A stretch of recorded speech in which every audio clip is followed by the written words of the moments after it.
Hey everyone, welcome to Reddit Readout. Today we are checking out Entitled Parents. Story 1. EP, I'm so mature and not like the other girls because I couldn't go out partying after I had a baby, but you're immature for not partying.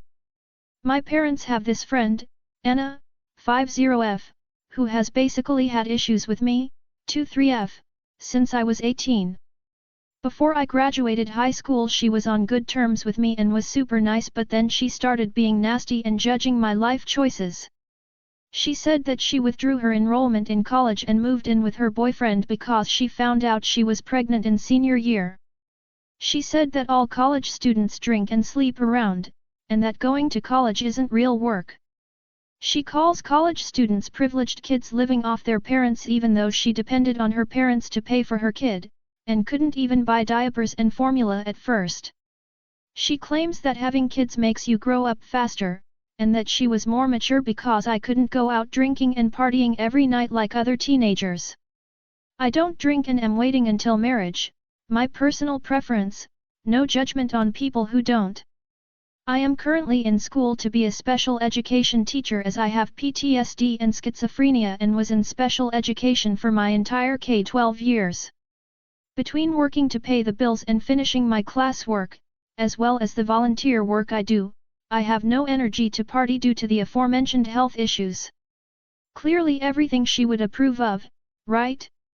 Nope. She overshares a lot of stuff about how she used to sneak her boyfriend into the house while her parents were at work and brags about how she went out partying every night and was so popular. There was one time when she made. Story 2.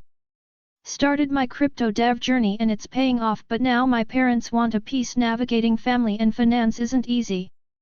Discovering the world of crypto development has been an exhilarating journey. I've spent countless nights immersed in lines of code, exploring the intricacies of blockchain technology. Each successful algorithm feels like a triumph, a testament to my dedication and passion. Now, that passion has begun to yield financial rewards. But with success comes unexpected challenges.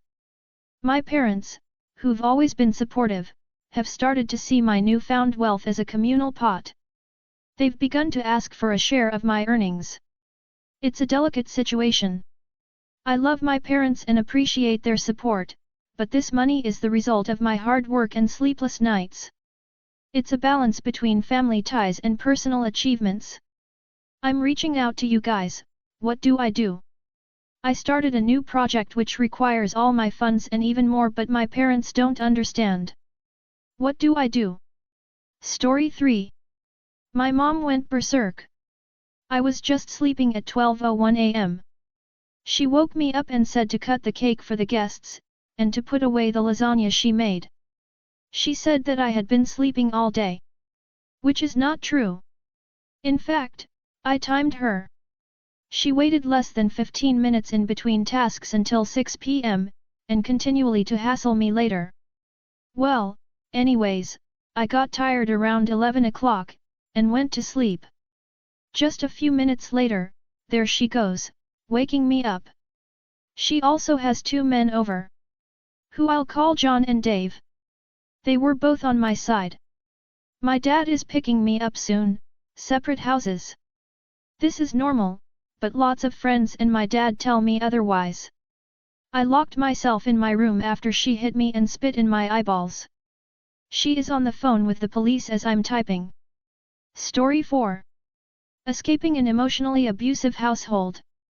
Hello Reddit, I am a 19-year teenager trying to escape my parents' house. They are abusive and won't let me individualize and move out of their house.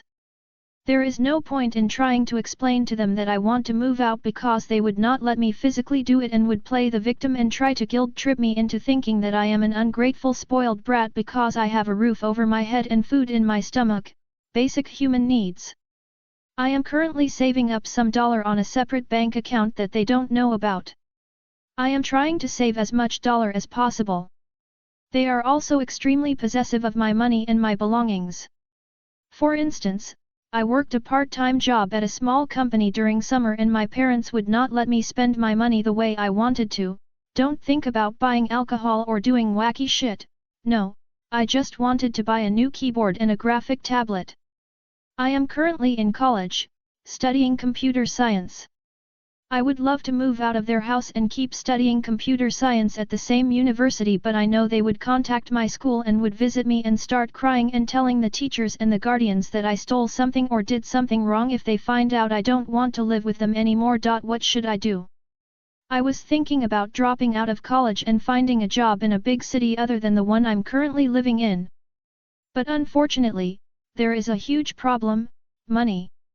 I don't have enough cash and I know I need at least 3 to 6 months worth of expenses, but I currently don't. Please, I need advice. Story 5. The Garlic Incident. So this happened when I was in 6th or 7th grade. Cast OP me M entitled Mother AD Abusive Dad. So like I said, this happened several years ago, and every time I eat anything overloaded in garlic I think about it.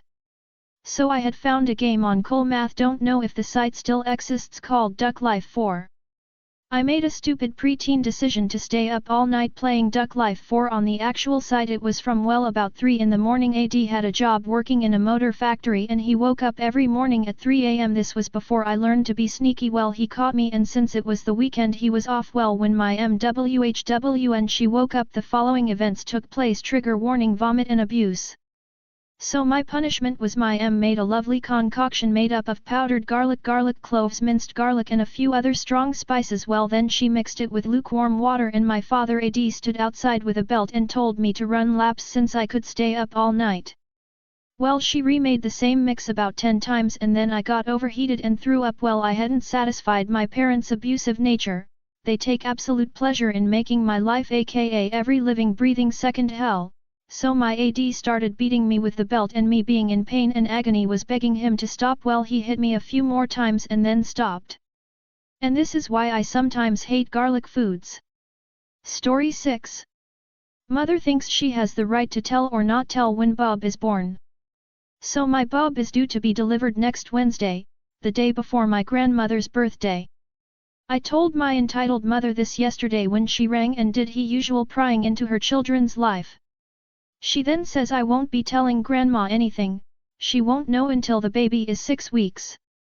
I bluntly told her she has no right to do that, it's not her place, it's mine. She recons it's to stop her sister from knowing. Again I said she cannot do that, it's not up to her, and I have my aunt's number blocked and she doesn't have my husband's number. What I didn't tell her was we have already set with our hospital that if anyone calls, no information is to be given. In fact, they are to tell anyone that there is no here with that name. Story 7. Why do parents think anything a teen does is challenging their authority or power as a parent? It's like whenever you tried to help parents take it as you don't think I'm good enough to do it without you. For example, I start school in 4 days and I need new clothes, but we haven't done any shopping yet, so I tell my mom, "Oh mom, when are we going clothes shopping?" Then she was scolding me for asking, saying like, "You don't think I know? You're not the only one who needs clothes. I haven't gotten anything yet." And she said me asking was basically saying she is a irresponsible parent. When I'm reality I was asking because she has a lot on her plate, so I thought maybe she forgot, so I was trying to be helpful. It's not my parents, it's other people parent though. My mom dropped me and my sister off at my aunt and uncle's house, and my sister runs off to the living room where my aunt and uncle is and tries to eat some food off the floor. So as a brother I go over to try and stop her from eating it, and my aunt had the nerve to scold me saying that I shouldn't go over there to help because they wouldn't let her eat it. And that me going there is basically again saying they aren't responsible enough to stop her. And I'm like, bro, I'm just trying to stop her, why do you have to think like that? I don't know man, it's like parents wanna be such good parents they let every little thing get to them. Story 8. Update: my sister, guardian, gets mad at me for standing up for myself. Well, this is an update to the last post I posted on r/EntitledParents. A couple days ago, my middle sibling took my controller and hid it after I told her to bring our HDMI wire back because we didn't have a spare one, and she didn't ask if we did, which was completely selfish of her. So, after that, when I left my controller out to charge, she woke up in the middle of the night and snatched it. Yesterday, I was already under a lot of stress because of, well, everything.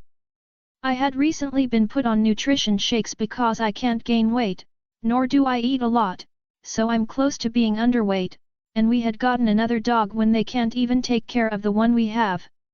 We, my siblings, got into a fight, and I outed the fact that I'm cutting them off when I leave for university. My eldest sibling tried to make me agree that I will still talk to her, but I won't. I already heard what she thinks about me, I already know she judges me, and I already know she doesn't like me, so why should I subject myself to that? My middle sibling, she acted like she didn't care, but I know she cares, though I couldn't care less if she cares or not. Because she's the reason why I'm cutting her off, because of how she's treated me for all my life, as if I'm lower than her. She calls me all sorts of things too, even at times, whenever we're doing something big, like moving, she'll call me useless.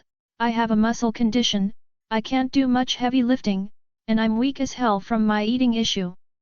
She's even told me, this is why nobody loves you, which messed me up. So, there's the update, I'll keep you guys posted. Story 9. Entitled Mill thinks she's entitled to my child. TW, mention of miscarriage. TLDR, my Mill tried to use my miscarriage as a manipulation tactic. A little backstory, my Mill used to babysit my child, too, when I had to go into the office to work. Typically this was 1 day a week or less. In May she physically attacked my minor Sil and slapped her in the face. Thankfully my child was not present that day. We, obviously, will no longer allow her to babysit our child. We don't feel it's safe. We will still bring our child around as long as we're present to supervise. We typically go to their house once a week for a meal and stay for a few hours to spend time with them. We also told Mill if she wants to be eligible to babysit ever again she needs to go to counseling/therapy and show consistent improvement in her behavior. She refused to go to counseling or therapy or receive any kind of help. We refused to let her babysit, that's that.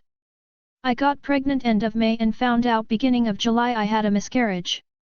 This past weekend we all attended a family wedding. My Phil suggested my husband dance with his mom since we didn't have a mother/son or father/daughter dance at our wedding 5 years ago. Husband asks her to dance and she complains about not having a mother-son dance. At the end of the dance she starts crying and says that us not allowing her to babysit is putting her through the same emotional pain that we are experiencing from my miscarriage. My husband responded by saying, "You can still work on that and we still love you." He tried to placate her since they were in the middle of the dance floor at a wedding so she wouldn't make a bigger scene. In the moment he also didn't fully process what she had said. Since she said this, we are both very hurt and angry and don't even really want to communicate with them at all at the moment. She is literally trying to use the death of our unborn child to manipulate us into letting her babysit again without doing any work to resolve her issues. I can't believe she thinks she's entitled to watching my child after everything she's done. That's all for today. Please don't forget to like and subscribe.